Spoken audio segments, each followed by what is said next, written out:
Good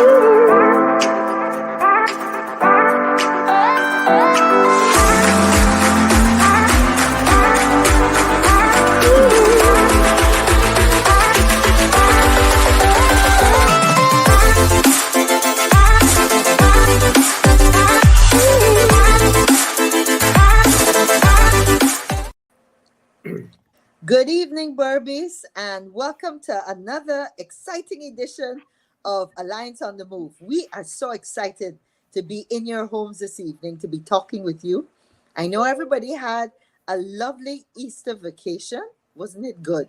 I actually was up at my Coney, and it was great just to drive up the East Coast, spend some time there, and see all the families picnicking, flying the kites. We really needed that opportunity. The weather was great. So I know we are now happy that we had a little break from this COVID situation. So, as I said, we've got an exciting program for you today. This evening, we have with us Dr. Rohan Somar. And I know just from the numbers, when Dr. Somar is with us, we have a high viewership. So he's going to give us a brief update on the COVID in the rest of the world. And then we go into a lot of topical things happening because the Region 5 and Region 6 area have been in the news a lot this week. Now, also joining me is Ricky Ramsarup, and I know you all know Ricky. Ricky is our Member of Parliament also. So, gentlemen, thanks for joining us and welcome to the program. Thank you, Kathy. Thank you, Kathy. Great. So, Dr. Somar, I know you're based in the U.S. We always value your information, keeping us up to date. So the first thing we wanted to do was really get a sense of where we are with COVID. We were a little worried because a week ago we were hearing that China was locking down again, and there were cases there. And I have to admit, Dr. Somar, a lot of people in Guyana have taken their masks off. As I said to you, we had a good Easter. But I must admit, I was a little worried when I saw photographs of some of our big shows at the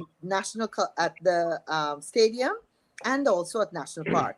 And the majority of people had no mask on. So, Doc, yes, tell us give us a brief update on COVID. Absolutely, Kathy. Thanks again for having me on, and good evening to everyone and all those who are in audience view of the dispatch. Before I give you guys an update on COVID, I want to let you guys know that we all are exhausted. We're tired. We're fed up. Our patients are all gone with COVID. We've been dealing with this for the last 2 years plus now, and it's still around. So I think it's very important that where we are right now, that we spend a few minutes reflecting on what this thing is doing to us on this planet. So some quick numbers. Globally, since this pandemic started, it has infected over 510 million people on the planet. It has killed almost 6,200,000 people on the planet. The U.S. alone, over 90 million infected, close to 1 million deaths. Guyana, you guys are on the luckier, lighter side. You had about 64,000 cases and about 1,228 deaths. Now, all those numbers, just to give you a sense, are probably grossly the reality because they are the only reported case. The actual case is probably a multiple of that, 3, 4, 5, pick a number, multiple, and that's the dealing with. Now, what's happening with COVID currently in the Americas, North and South America, we are so like at the tail end of the latest wave. And that's what we see happening in different parts of the world. COVID is now spinning throughout the planet in waves, different location with different severities. Now, what we see happening, the wave that we just are on the tail end of is from the variant, the Omicron BA2 variant. So like a sister of the original Omicron. Now, this variant is about 1.5 times more infectious than the original Omicron and about 30 times more infection than Delta and the previous strains. But the good news is it is not as deadly. It is not as lethal as Delta. So while it causes infection and disease and sickness, they don't tend to be on the more severe side for those who are vaccinated and boosted. I want to repeat that.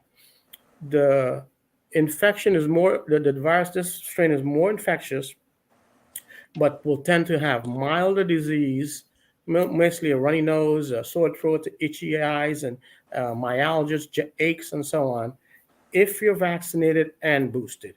If, however, you're not vaccinated or have been vaccinated with an ineffective vaccine, such as I know this was used widely in Guyana initially, vaccine made by the Chinese as well as the Russian, they are ineffective vaccines. So folks who receive those vaccines can pretty much um, um, think of themselves as not being protected at all. We've seen those vaccine results borne out subsequent to the initial dispatch. So while this virus, as I mentioned, is more infectious, is not as lethal, and we are in a descending trend of this wave.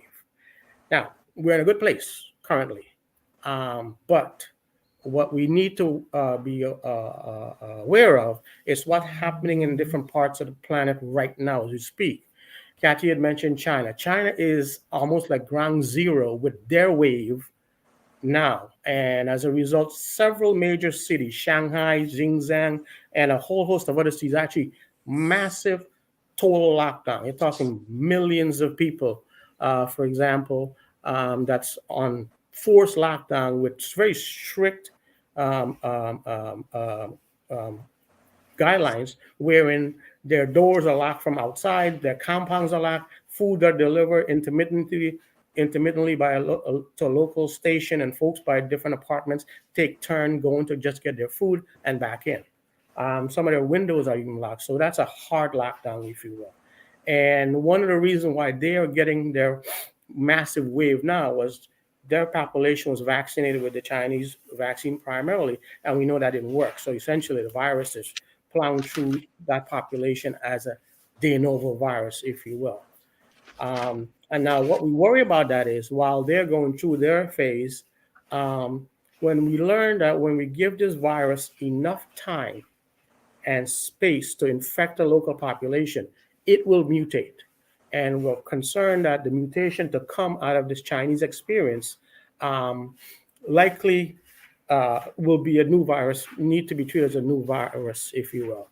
So, with that said, and it's also happening in different parts of the world. China is mostly affected profoundly right now. With that said, this is the most important thing.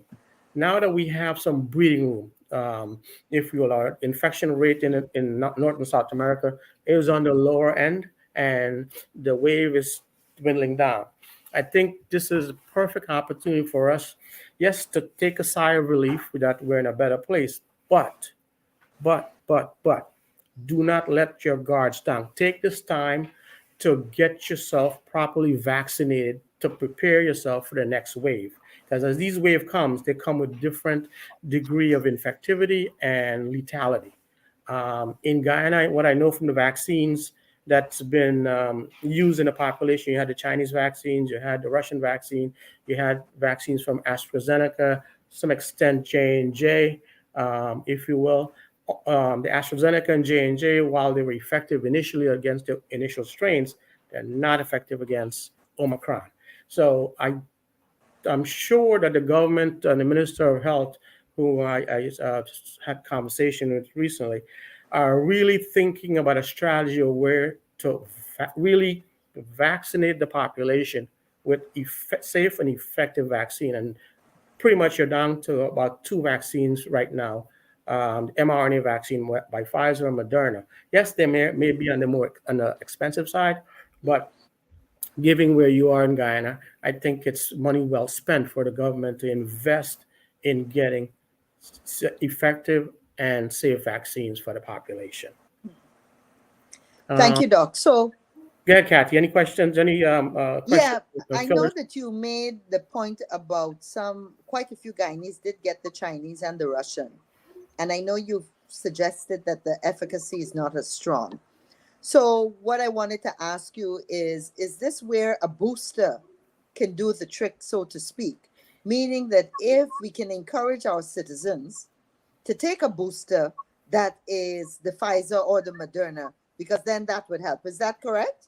Absolutely, and we've seen this. They've actually studied a scenario wherein folks who are vaccinated with vaccine A, Chinese, Russians, and or other non-mRNA vaccines, and when they get the vaccine booster from the original vaccine versus getting the booster from the mRNA vaccine, Pfizer, Moderna, your neutralizing antibody goes up to in the high 80s, 90 percentile.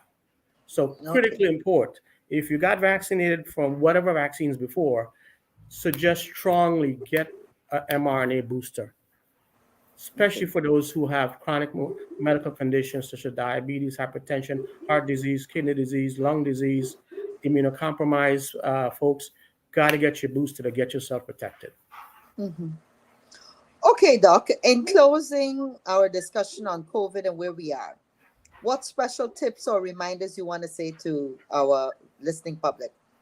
Well, the key here is to keep our guards up. I know, as I mentioned at the beginning, we're all very tired, we're exhausted, we're yearning for those days of freedom, away from the mask or what have you. But knowing that folks in your general population are all not vaccinated, and those who are vaccinated are poorly vaccinated, if you will, by the reasons I mentioned, stay vigilant. Mhm. Keep your distance as much as you can. I still wear a mask when I go out especially indoors with a large gathering where I don't know who's vaccinated or not, because there's a very important reason for that.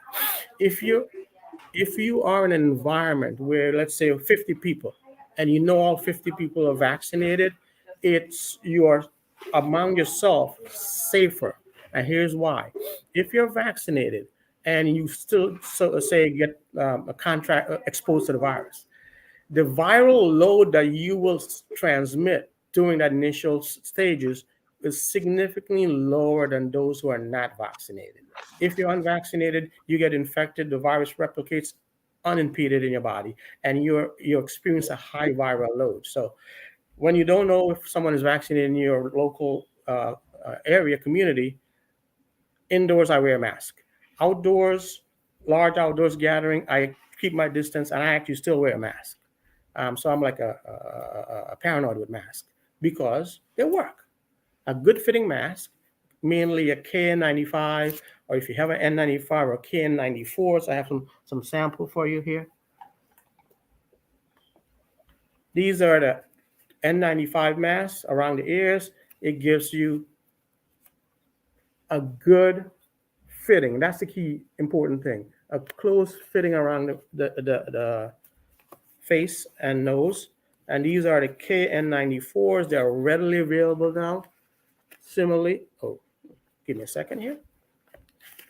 Demonstration. Similarly, seal, good seal. That's the most important thing. Compared to either usual cloth mask or the surgical mask that everybody has, this not effective. Do not wear if you don't have anything else, obviously, a last resort. But the regular rectangular mask, whether it be cloth or surgical mask for protection purposes, not effective. Only the good fitting face masks, KN95, KN94s, or N95s. So I continue to be on guard and try to not breathe anyone else's air that you don't know if they're vaccinated. Right. Simple as Right. that. Yep. Thank you very much, Doc. That's some useful information. And I think a tip that we could probably leave with our viewers also is that, especially if you're going to be in a location with lots of people, if you have to be, then that's where you make sure you wear the K95 mask. Okay. Exactly. Keep And yourself well. luckily, all there are lots of places now in Guyana selling all the masks. We don't have that problem. So thank you very much, Doc. Again, I want to say, so One go more thing ahead, Doc. I do want to mention, Kathy, Mhm. and this is very important because why are we saying to stay vigilant, wear your mask, and so on. We know that this current strain is not as deadly, but here's the key. If anyone contracts this virus, whether they get mild symptoms, moderate symptoms, or severe symptoms, we are dealing now with what we call a long COVID. These are longer term complication that we're seeing that's exploding in front of our eyes. Anything ranging from advancing your heart disease, kidney disease, lung disease, neurological disorders, psychiatric disorders, you name the kind of systemic disorders human beings are likely to have. If you have COVID, those disorders will um, um, be more profound faster. And we're seeing long-term complications, and there are no real fix for that. So best advice is try not to get COVID. Right, right.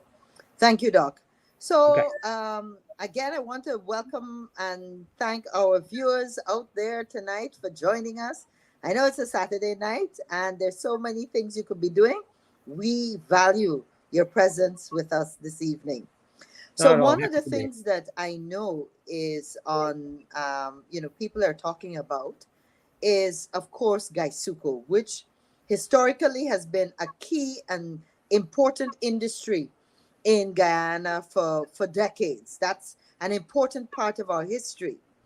And I just want to say that, I was looking back because this week we were stunned to actually hear a statement from the vice president, Mr. Jagdeo, where he was suggesting that that some of the sugar estates would not be reopened.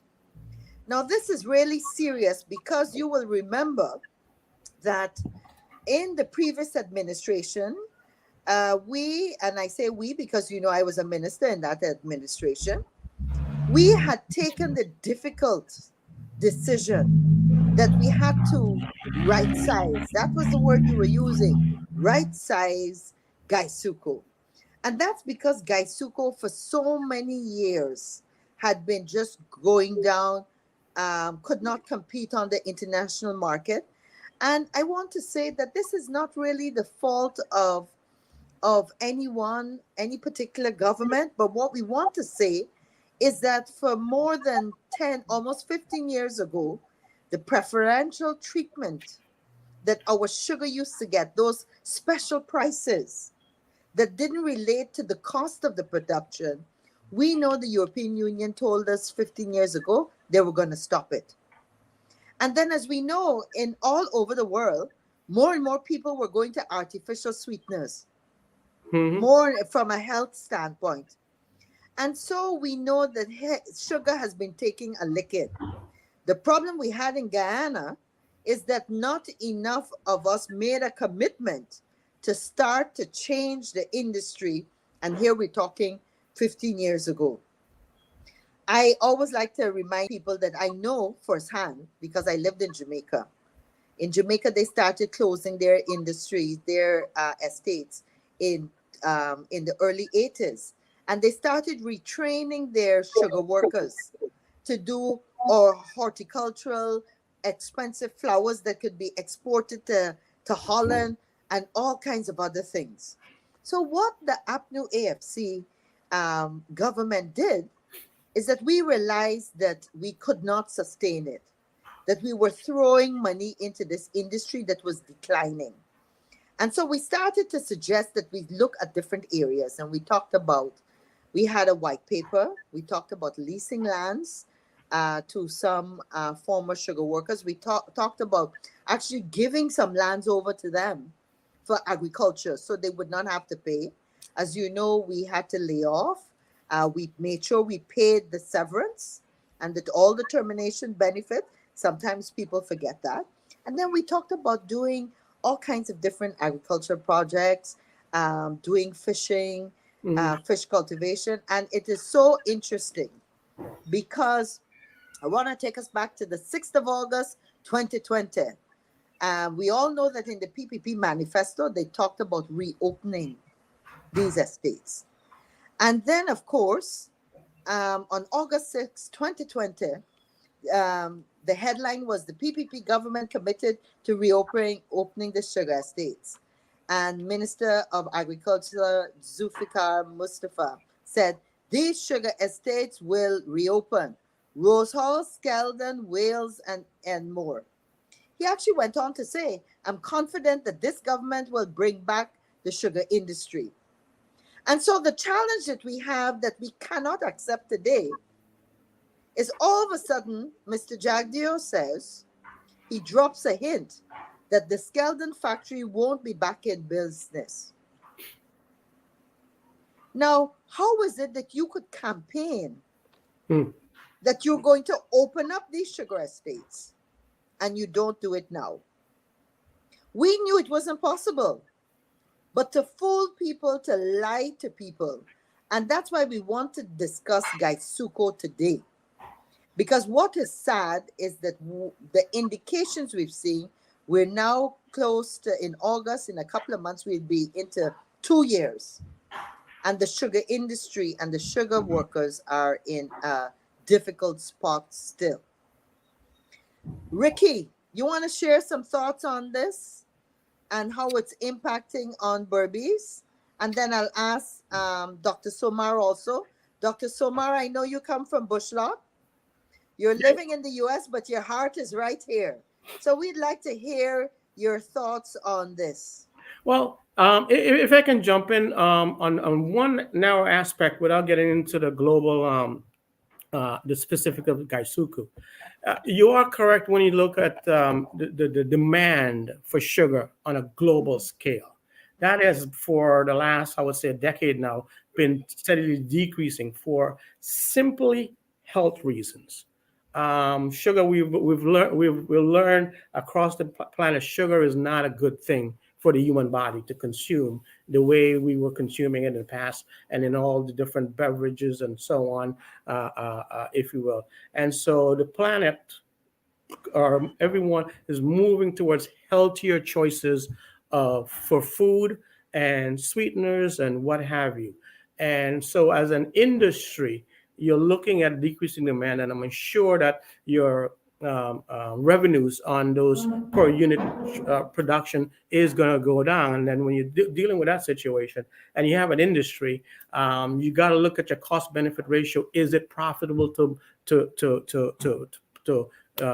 produce sugar and plant sugar cane in a Guyanese construct? I'm sure those the wiser people have that business case, and what we're seeing, it's indeed not profitable, as it were. If not, it is a net drag to the EBITDA or the bottom line on producing sugar. So from that perspective, I would say those of us who are in position of responsibility to manage a product in agriculture, look at the right product, a product that's going to be in demand, that's healthier, and that you can fetch heavier bounties for, as opposed to emotionally tied to sugar. And I know sugar production has a long history in Guyanese culture, probably from the beginning, but we got to think pragmatically about what kind of produce we produce and to what degree, not just a raw product, get it to a finished product where you have better bang for your bucks and revenue generation. So, Ricky, did the PPP trick many of their supporters into thinking that this industry could work? Kathy, they fool, they lie, they trick, all the thing in the books you can think about, they have done to the people there. And I'm happy that the people are now seeing that what we were saying to right size the industry, it was the best option. And by right sizing industry, we were going to keep the IFLAT, the Blairmont, and the I can't remember the other one in Barbie. It was I think it was Rosigna, the three sugar estates. That was the best option that we had. But if you notice recently, now they can't still fix the iFlat one. Yeah. And if you cannot bring back the skeleton there, therefore you're telling now the sugar is completely dead. Now it is very, very much disturbing that every single opportunity The PPP get, they're blaming the AP and new AFC for closing the sugar industry. And what are they doing now? We have already gone close to 2 years in government, with about three budgeted passed in parliament.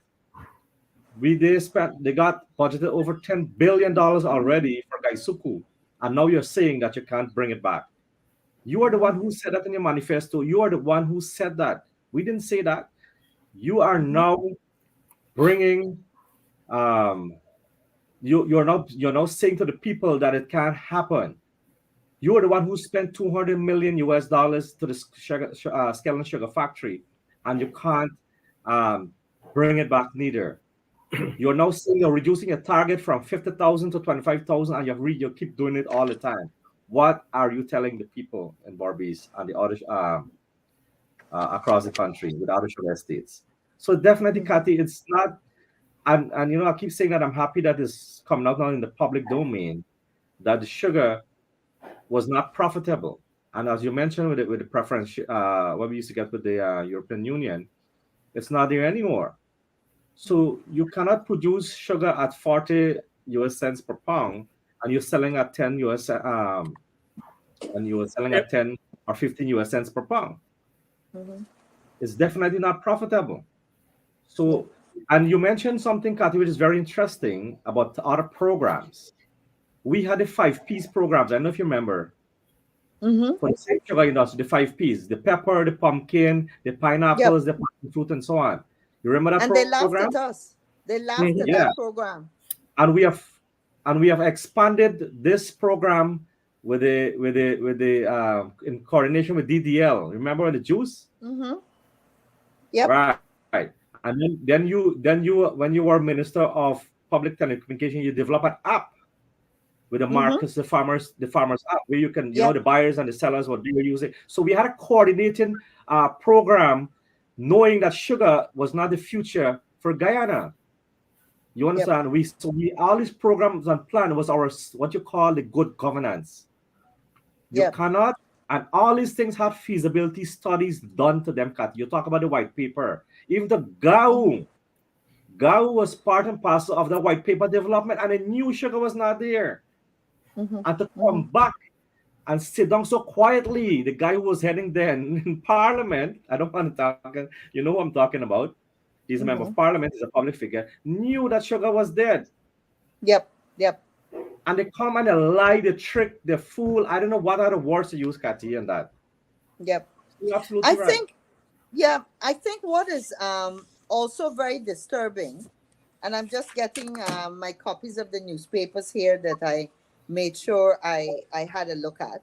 So the other disturbing thing is that in the last couple of days, we see the president and other members of the PPP again fooling people in Region 5 and Region 6. And why do we say that? Because all of a sudden they come up with this great idea that there's going to be an airport. They're going to make a municipal airport similar to Ogle that they're going to put in Rose Hall. And then, of course, they talk about doing a stadium. And I was so happy that just recently there was an article where someone from Berbice, an engineer, and forgive me, I forget his name right now, actually broke it down and said, how are ordinary Berbicians and people from Region 5 and 6 going to benefit? So let's examine the whole concept of the airport. Now, Ricky, it's important for us to remember too that it was the APNU AFC that subsidized the rates on the bridge. Because you Mhm. remember, they wanted to charge up to $10,000 for a heavy duty vehicle to Hmm. cross the bridge. And for an ordinary car, they were talking about charging 4,000. And you remember we had to subsidize it as an Right. Correct. administration. And that is because, unfortunately, a lot of the NIS money went into the bridge. So every time we think and we worry about if NIS is going to collapse and if we can get our benefits when we retire, that is still an ongoing problem. But when you think about the airport, I heard the president saying that he'd gone to Belize and that it's so easy to jump in a plane that when you flying internationally, you jump in a plane and you would go, for example, if we have the airport from Rose Hall to Tamari, and then from Tamari you will fly out. But what is the Mm. reality of that? People would Kathy, know that a busy location like Lethem and mm, most of these places that you travel to, one way to Lethem right now is $49,000. So even we know that even if the cost of that flight from Rose Hall to Mary, even if the cost of that flight comes in at 25,000, it still is well over $100 that you would be adding to your ticket price to travel overseas. So what we're trying to show you is that initiatives like this will benefit the guys that have money already, that instead of taking the 3 hour drive, gonna fly in and fly out. And we know who the people are that are going to fly in and fly out. I want to ask the viewers and listeners, if you really think that your grandmother and your child or you are going to be able to pay over maybe between $100 to $200 to fly that leg. And therefore, again, as we see with the PPP, a lot of the benefits are not going to the ordinary people. Ricky, would you like to comment on that? This whole airport idea. so there's a number of projects that you mentioned for Barbies, and I want to put it in this context that it is not, and you talked about the manifesto earlier. These are not manifesto promises. So they are running from their manifesto promises, which included guys to reopening back, which include 50,000 jobs that we saw in the editorial for the Starbucks News, and they're Yep. promising part-time jobs. Now you're going to put the Yep. hemp, you're going to put the stadium, you're going to put the shopping mall, you're going to put the airport, and your track records. If you listen, if you read recently by Anna Golsaran that reported, which we were talking all Mm-hmm. the time about the Mm-hmm. field project, and there are about 6 field projects of them that is there. But yet you're going Yep. to talk about 4 additional projects of Barbie. So let me talk about this 6 field projects. You got the Skeleton Sugar Factory. You have Mm-hmm. the Cheritigan export 200, 217 million US. million US I have the document here from an Anand Gulsaran. goes around, and you have a Cheritigan International Airport expansion. That's Mm-hmm. 138 million US dollars. Mm-hmm. You got the The specialty loan, hospital. actually, the loan for that, according to Anand Gulsaran, was 825 million US. Correct, correct. And Well, then you have one. Sorry. Yes, you're correct. right, 126. My mistake. right. And then you have the specialty hospital, over Yep. 14 plus million dollars. Then you have the Yep. Amelia Fast Hydro project. Then the one laptop per family. Then the Yep. fiber optic cable. These are Yep. 6 projects that fail. Now you're going to Yep. talk about airport. You're going to talk about stadium. You're going to talk about shopping mall. You're going to talk about the hemp, which is not that popular now unless you got a good deal with the Americans who buying a Yeah. large amount of hemp. You Yep. understand? So I don't know this false promises in the editorial you're talking about. They're all false promises. So I Yep. don't know where we're going, because what Mr. Goldstrand hammered is because this project don't have a feasibility study. Yeah. And Yeah. because of that, we are, who is faced with a burden here Yeah. is our children and our grandchildren. Yep. How can it be fair, Kathy? How can it be fair, and Doc, that my grandchildren is not born as yet, but they are going to be faced with a debt? Is that fair? Yep. Mr. Gulsaran said that little to nothing was achieved, but Correct. the country was saddled with debt. Debt. Correct. Yeah, Absolutely correct. significant debt now. And that's one of the things that, we've been screaming and shouting about as an opposition, and we get all this bad name and cuss down for. Oh And yes. that's why I Oh yes. wanted us in this program to look at this. And I wanted to say to the viewer, you have to think for yourself. You have the opportunity to access a lot of information.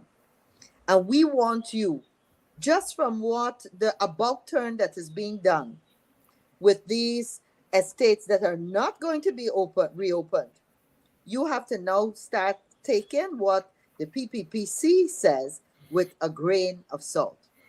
Because as Ricky says, we haven't heard about any feasibility study for the hemp.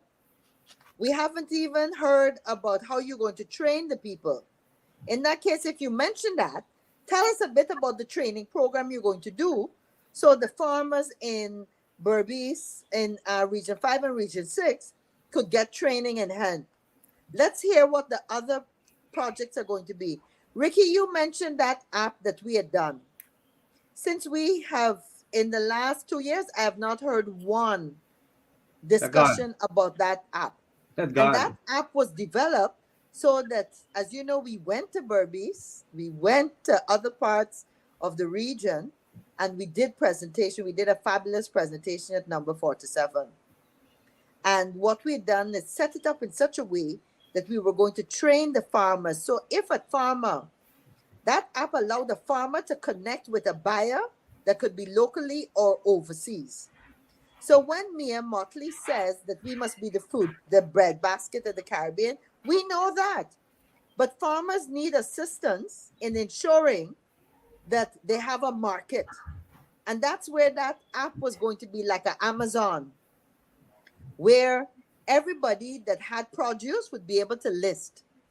I got 100 pounds of plantain every year or every month. And Mm. then somebody overseas in Barbados who always complaining, for example, or even somebody here locally could contact that farmer on the app and say, hey, I want to take 50,000 pounds, 50 pounds or whatever of your plantain or whatever. That has not happened. You know, I have to say, let me push in this. And this is where, as a country, I am worried that what we do is that we become very stupid when we change governments. And that's the difference between us and a place like Barbados. In Barbados, we have they have a national plan and it continues, Correct. regardless of who the government is. Right? Mhm. I just came back from the Rupununi. Ricky, we had spent close to $2 million refurbishing just outside of when you cross over Kurbakari and just Curry. outside of Iraquama and Fairview. Mm. We refurbished a whole bank of solar panels that were there. We refurbished it, we got it working, and people in the community, including the police, at that point had free government internet. Right. Imagine I pass through there, it's not working. It's overgrown with vines. Hmm. And the people in the community, I saw a little old lady that said to me, Minister, Mm. imagine we had internet and could talk to our family in another village, and now we don't have any. Yeah. So this is where we are stupid, because stopping it because Kathy Hughes put it in place is ridiculous, because Kathy Hughes not even living in that area. But we are penalizing our own people. Doc, is there anything you want to say on some of these issues we're talking about? Um, I'll offer some general comments without getting into the specifics. As you guys Please. know, you guys are more of on the ground, on the front line with the specific issue. But I'll say this: we all know Guyana is a developing country, and it's probably at a more acute angle of being more developed faster now than before. It is also is the beneficiary of oil revenues that's going to be, I think, very robust in the short run, maybe the next 5 years or so. Mhm, Beyond that, going to start to dwindle. So, mhm, insofar as you see those future things, infrastructure building, I think, is an important project to undertaken. The key is which infrastructure, what projects are you going to undertake that will be most beneficial to the entire population and to the economy and growth as in general, whether it be transportation, trains, planes, airports, roads, bridges, connectivity with telecommunications, and so on, that would allow the population to grow in a more concerted way faster into a new economy and a new paradigm, if you will. So I'm not opposing to infrastructure, but I think what you mentioned regarding Dr. Gulsaran's observation, if you're going to do a project, you got to do it the right way for the right reason. Do your feasible study. Make sure you have long-term gains and value added to the whole construct of building the economy and moving forward, and not do it because it may be a sexy byline for a Yeah. political talking point. Mm. Mm-hmm. Mm-hmm. Very, very good point. And that takes me to what the AFC feels very strongly about.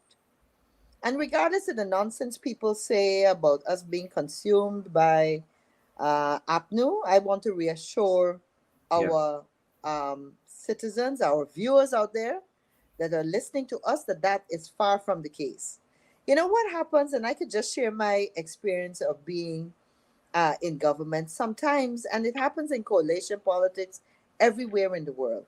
Sometimes because you're small, you don't get heard as much. We hear the big person, but we've made a commitment that we're going to speak out more. We will speak out more because we are independent. And one of the things that AFC feels very strongly about, and if you look at our speeches in the parliament, when the PPP were forcing down our throats in parliament, 607 million US dollars of the oil money into projects. And we kept saying, where is this money going? What projects specifically? This is where we in the AFC would like to see our minimum wage for all the public servants increased. The pensioners Yes. must be increased more. And the thinking is, and look at even free education. We're going to do a program because we have one of our members who's based in the US who's been doing an interesting analysis on the cost of providing free education. And believe it or not, I just want to mention a few of his figures, but he says that really we need something like at about maybe 10 million US dollars to be able to provide free education. And he explains that in 2019, the tuition costs, the revenues that the university earned from tuition and service fees was about 9.5 million US dollars. And this is where, with 607 million US dollars, why couldn't this PPP government make sure that university education is free once again, so that people in the Tain campus and in UG and the other campus don't have to pay to go? And that is the decision that we're not seeing it taking place. So Guyana for many years had problems with monies. We never had enough. For the first time in our life, we have monies coming from the oil revenues. Why is it not being spent on ordinary people? So Kathy, yeah. Yes, go If ahead, I can doctor. add, with relative to education, I totally agree with you.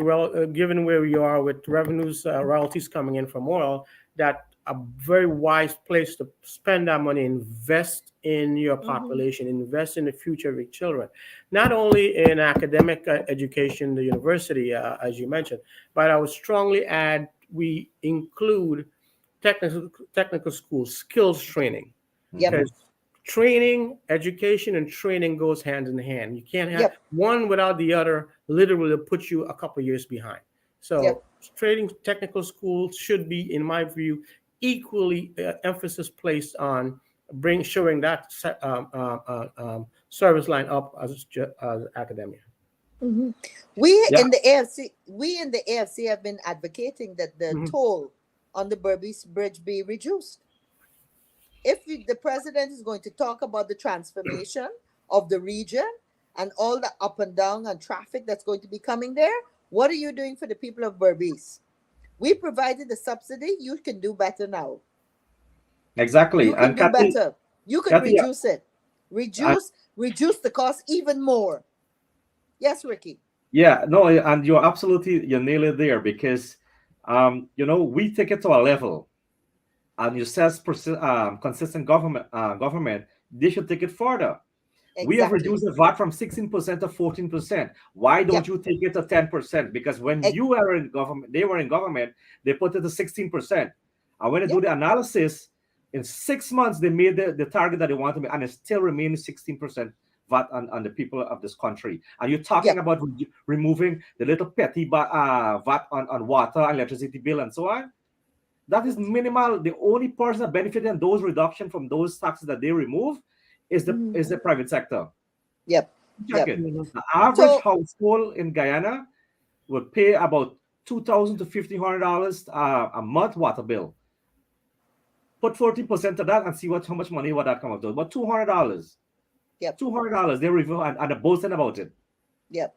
And that is why too, when we talk about this airport, when we listen to all the talk, you realize that it's not directly benefiting people in their pocket. And I want the people in Berbice to listen to what was said just recently. And Ricky, you mentioned it. Some 3,000 part-time jobs. Yeah. Ricky, what you didn't mention, I read in the news. I have it right here, and they're quoting the president. He said that they're going to make $40,000. That's the salary.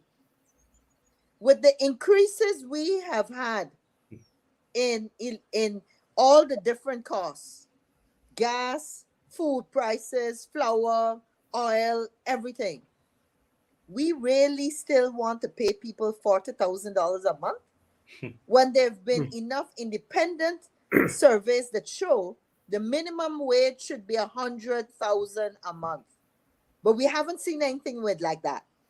So I'm saying to the people in Region 5 and Region 6, you have to judge all these developments on what is coming directly into your pocket. And it was so funny. I remember in when we were in government, the PPP saying that you can't eat road. Hmm. I'm reminding, let's use that same thing. Roads are good, but guess what? It ain't coming directly into your pocket, right? So these are the things that are extremely worrying that are not being examined. A stadium at Palmyra, you know, we haven't seen the outlaying of a sports program. We hear that they're going to do a little bit of this and a little bit of that, but we haven't seen an aggressive program that is going to develop the youth that are going to use that stadium. The Hmm. one has to go with the other. And that's why when Anand Gosaram said that Mr. Jagdio is really the author of so many failed projects, there's not one that we could say was a success that he did. What a testimony that is, you know? And so that's why we have to worry about where we're going as a country. Giving the sugar workers part-time employment and anybody in Region 5 and 6 in these difficult times is not good enough. And luckily, I want to remind people of the positive growth in the economy we saw from 2015 to 2020 without all the oil money now. And now we have the oil money and we could spend it on our people. We're not doing Mhm. that. Now, Ricky, one of the other very interesting things that has come out in the last couple days is today's editorial in Starbuck News. And I really want to urge all our viewers, because Starbuck News is an independent newspaper. I know when you hear the APNU or the AFC speak, they automatically can say, "Oh Lord, is the opposition complaining?" And they ain't doing anything. But just what we are saying is being reported by independent people, independent agencies. So, Ricky, can we tell us a bit about that editorial? What were some of the points? Of course, I can come in, and of course, Dr. Somar, it's always great to have you. Feel free to jump in anytime. So, Ricky. You know, I recall on many, many occasions that Mr. Ramjatan to speak about a democratic government. Mhm. You can win a fair, free election, but you will not be a democratic government. You understand? That's simple. The editorial, and this was a beautiful, laid quite very, very beautifully. And it focused on three main pillars. Is they talk about the inclusionary government or democracy, and they talk about the transparency Transparency. and accountability. Right, that's the Mhm. three main pillars, and they put it so way that it shows the different things that we're talking about, the projects and the promises, the manifesto promises, and then now those what we're talking about with the stadium and the airport and so on. They bring it into these things and try to get the people so it's like a senseless direction. You don't know exactly where they're going. So every day, like they wake up, they come up with a different project. So the editorial talk about the failure of the government to install a new petroleum commission bill. Mhm. You understand? Which they promise, Mhm. and they up to now they have not done that. Look how many the procurement commission. If we don't force them to do certain things, they don't do it. So Kathy, um, they're going to change up the entire Natural Resources Fund Act that we Yep. established in 2019, and the Mhm. list goes on and on and on. So it's clearly the editorial. They did a very excellent piece to summarize in the 2 years, close to 2 years in government, what the PP is doing. Yeah. And I want to just go a little deeper into those examples that you gave, just for our viewers. And again, thanks for joining us this evening. We know a lot of you are watching. Um, the new Petroleum Commission Bill. We want our viewers to know that President Ali, in August of 2020, said that the commission is to be established, and this is a quote, to ensure that the oil and gas sector is not subjected to undue political interference. And the fact that, and as they say, 20 months later, we have no bill. And the person in charge of the oil and gas industry has no previous experience. And so when we talk about local content, and this is where Dr. Somar mentioned the importance of technical training schools. Mhm. We want local content, but we should be giving free places Mhm. for all our students to attend those technical training schools, because we know we don't have the skills, and we want your son or your daughter to be able to get the skills, welding, whatever the industry demands. But I know that in some areas, you still have to pay. Your parent has to find the transportation for you to go, maybe your tools if you need that, and also for you the fees to participate. And that's why we have to think outside the box. And this That's is where right. I think the AFC has a tremendous strength, that we have to start Mhm. rebuilding and pushing again. Because we, as you remember, in 2011, with our commitment to agitating, to coming up with ideas, we drove that parliament in 2011. Things couldn't happen because our small 7 seats became critical to either side, you know? And I want to reassure people that's where we're headed. You Yeah. mentioned, for example, the Natural Resource Fund and that act that was passed in the most vilest of ways. A system that had more than 20 people managing and overviewing. And we're now down to 7 people. And those people, under our version, were coming from the private sector, the politicians, the media, civil society, Religious the group. churches, all Mhm. over, a Mhm. representation of Guyana.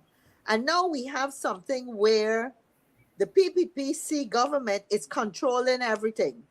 Mhm. Because guess what? They even chose the person that's supposed to represent the opposition.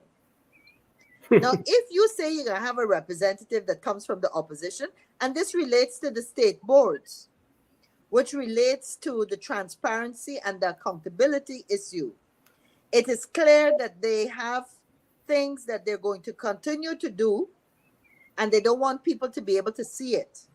Because if not, you would say on all the state boards, opposition, you select whoever you want.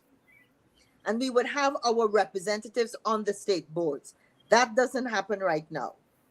We do not have our person. We had put Dr. Vince Adams, who's been on this program, who's very well qualified. And as is being said, imagine Dr. Vince Adams was hired and worked for the US government, but he's not good enough to work in Guyana, his own original home, for the Guyanese government. We pitch him out. And this is why, again, so many people have concerns about the integrity and how the money is going to be spent and the development of our oil industry. I want to remind people, and maybe Ricky and Dr. Somar, you may not know, but under the APNU administration, we actually told Exxon that they must meet independently with the PPPC when they were in opposition. Because we felt that this oil belongs to Guyana. And we Mhm. have to get to a stage where we all work together for Guyana. We're going to have a competition called an election every 5 years. But at the end of the day, anybody could be in the seat of the government, and therefore they must know what is going on with the Right. industry. Exxon used to meet with Mr. Barjadio.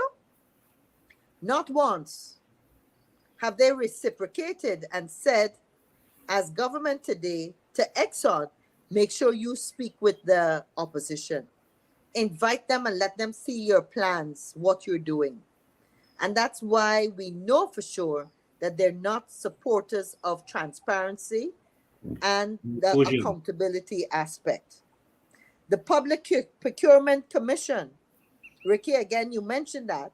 That's another thing that Mhm. has not been established again. The act was passed in 2003. Nothing was done until 2016 when the government, the APNU government and AFC came into being and said, put this in place. And then it ended in February of 2021. We have all these big contracts, hundreds of millions of dollars, nobody to oversee Yeah. that we're being fair, that everybody can get a slice of it. And then we have the Teaching Service Commission, Judicial Service Commission, and and those, we know we have a lot of judges and magistrates that need to be appointed. We have our chancellor and our chief justice that are still acting. That's been in the news recently. It is so sad, folks. This editorial by Stabrook News, not written by AFC, not written by PNC, is something that you must read to understand what is going on. I know I've been talking a lot. Ricky and Dr. Somar, over to I you guys. All right, Kathy, I wanted to mention something very important in the light of this development of our oil industry, and where many of our businessmen and the investors that are coming into this country are so concerned. And I've been on the ground and I've been at the office and receiving a lot of complaints. We're talking about this crime and the security of our country, and with this, and there's an influx of the Venezuelans here, and you know what's going to happen, and extrajudicial killings and all these things, and the trust and if you follow what's going on in the police force and the system of not having that PSC also again, the Yep, police or commission, yep, um, you know, the thing is like a cowboy state. So, yep, so the thing is it with the security, and now when the president in March, the government says that they wanted to think about having the link between the police force and the private security. Yeah. As a former PA to Mr. Ramjatan, that when we were in public security, I don't know if you, I think you can recall this also, Kathy, that we have the Parliamentary Subcommittee of Public Security. Oh yes, that's right. 20 months yet when we are, and they have not resurrect that committee in Parliament. Yep. So we Yep. cannot scrutinize who is getting firearm, who is not getting firearm, and there's Yep. so many security. So if you got the credibility, so that is what the committee supposed to be doing, to Yeah. scrutinize what's happening in terms of the security company. Now, we Now, had Ricky, I hate to interrupt, but I'm getting messages and calls that we're out of time. right. Can I ask you to wrap up on that point? And I promise that we're going to do a program just on the security On the aspect. security, right? So yeah, right. So in terms of wrap up, Kathy, what I'm trying to say is that it's about policy and governance. Yep. You cannot Yep. have the private security involved in the police work. Likewise, Yep. the CPG, the Community Policing Group, likewise, and if you recall, Kathy, in Parliament, they set up what you call a regional policing committee groups. Yeah. Yep. What are you doing? What are you telling us? It is scary. Yep. So my I think fellow- that's a good point. That's a good point for me to interrupt and say, you Yeah. said, Ricky, what are they telling us? And I think that's the crux of our program tonight. You have to listen carefully to what they're telling you. I want to say that to the viewers. Listen carefully to what they're telling you. Go below the surface and say, is this going to put more money in my pocket? Not the pockets of the members of the Private Sector Commission that got money already. They got big businesses that get in a piece of the pie. Is ordinary Guyanese. Dr. Somar, thanks ever so much for joining us. Always great to have you. Ricky, thanks again. Ladies and gentlemen, have a good, safe, successful weekend. And the week coming, I think we've been hearing there's going to be a lot of rain. So you guys look after your animals. Take precautions in case there's flooding. And I want to say, I'm Kathy Hughes. Thanks for joining us. Stay safe. God bless everybody. Thanks for having me, Thank you. Kathy. Good night, You're everybody. welcome. Thank you, guys. Take care. Ooh.